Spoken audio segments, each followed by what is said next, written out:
একটি রিপারিয়ান বাফার হলো একটি জলাশয় সম্বলিত এলাকা যার চারপাশ গাছপালা দিয়ে পরিপূর্ণ।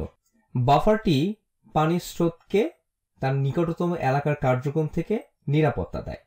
তো এসো এটি একটু কল্পনা করি। তো ধরি আমার ঠিক এখানে একটি জলপ্রবাহ আছে এবং রিপারিয়ান বাফার হলো জলপ্রবাহ ঘিরে একটি এলাকা যার চারপাশ গাছপালা দিয়ে পরিপূর্ণ। তো এইখানে এটি হলো রিপারিয়ান বাফার, জলপ্রবাহের এক পাশে, এবং ধরি অপর পাশে আরেকটি এখানে আছে। তো ধরি তোমার রিপারিয়ান বাফারের পাশে একটি খামার আছে। বাফারটি খামারের শেষ প্রান্ত থেকে শুরু হয়ে S ফিট দূরত্বে হয় এবং খামারের শেষ প্রান্ত থেকে B ফিট দূরত্বে শেষ হয়। তাহলে রিপারিয়ান বাফারের প্রস্থ কত? তো এইখানে এই হলো আমাদের খামার। তো এইখানে আমার খামার এবং এগুলি হলো আমার ফসল। এবং দেয়া আছে যে বাফারটি তোমার খামারের শেষ প্রান্ত থেকে S ফিট দূরত্বে শুরু হয়েছে। তো আসলে ধরে নেই এখানে এটি হলো আমার খামারের শেষ প্রান্ত এবং দেয়া আছে এটি তোমার খামারের শেষ প্রান্ত থেকে S ফিট দূরত্বে আছে। এবং দেয়া আছে এইখানের এই দূরত্বটি হলো S ফিট এবং তোমার খামারের শেষ প্রান্ত থেকে B ফিট দূরত্বে শেষ হয়েছে।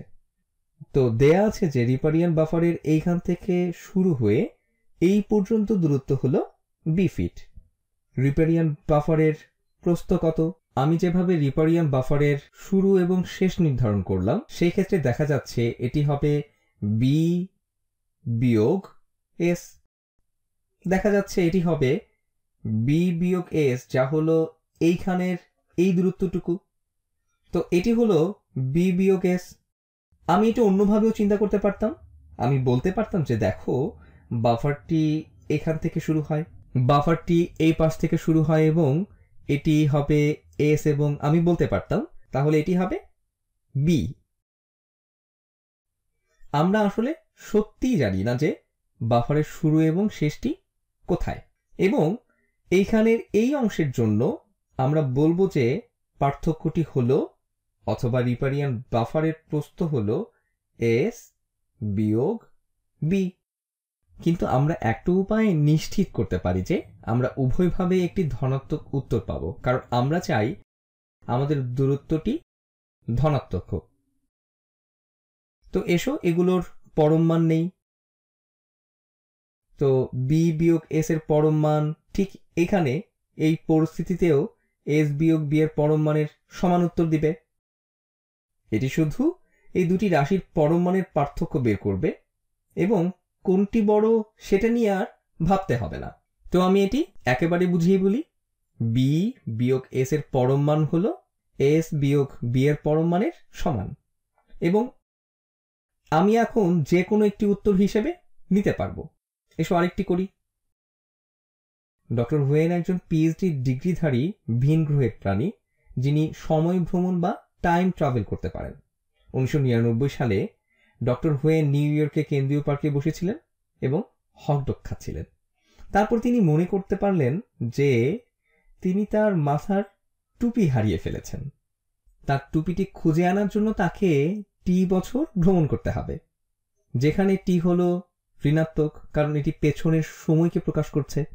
আমরা 1999 যোগ T সম্পর্কে কি জানি? তো আমরা জানি যে T হলো একটি ঋণাত্মক সংখ্যা। তিনি সময়ের পেছনে যাচ্ছেন। তো এসো উত্তরগুলো লিখি। 1999 যোগ T হলো 1999 থেকে T এর পরিমাণ বেশি না। এটি সত্যি হতো যদি T একটি ধনাত্মক সংখ্যা হতো। তাহলে আমরা বলতে পারতাম যে এটি হলো 1999 থেকে T এর পরিমাণ বেশি। এটি তখনই হতো যদি T ধনাত্মক হতো। এসো তাহলে এটি পড়ি। 1999 যোগ T 1999 T এর পরিমাণ কম, এটি সঠিক। এমন একটি পরিস্থিতি চিন্তা করো যে আমরা জানি T হলো ঋণাত্মক, T কে ঋণাত্মকের 3 এর সমান কল্পনা করো। তাহলে 1999 যোগ T 1996 সমান হতো। যা 3 বছর কম। তো এটি হতো 1999 থেকে 3 বছর কম।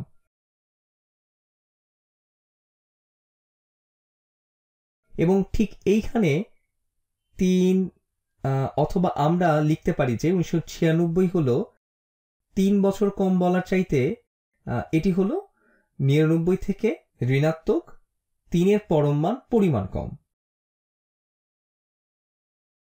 তো এটি ঠিক আছে। 1999 যোগ টি হলো 1999 থেকে টি এর পরম মান পরিমাণ কম। তো আমরা এটি উত্তর হিসাবে নিতে পারি।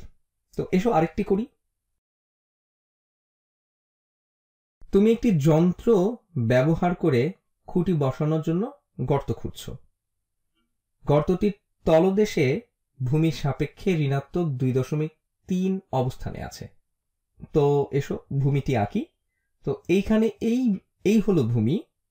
তো এটি হলো ভূমি এবং গর্তের তলদেশ হবে, তো আমি একটি গর্ত খুঁড়লাম এবং গর্তের তলদেশ ঋণাত্মক 2.3 অবস্থানে আছে। তো এইখানে এই স্থানটির ভূমির সাপেক্ষে হলো ঋণাত্মক 2.3 ফিট।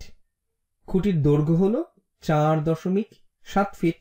খুঁটিটির উচ্চতা যখন খুঁটিটি গর্তের ভেতর থাকে তখনের থেকে যখন খুঁটিটি ভূমির সমতলে থাকে তখন কত বেশি হবে?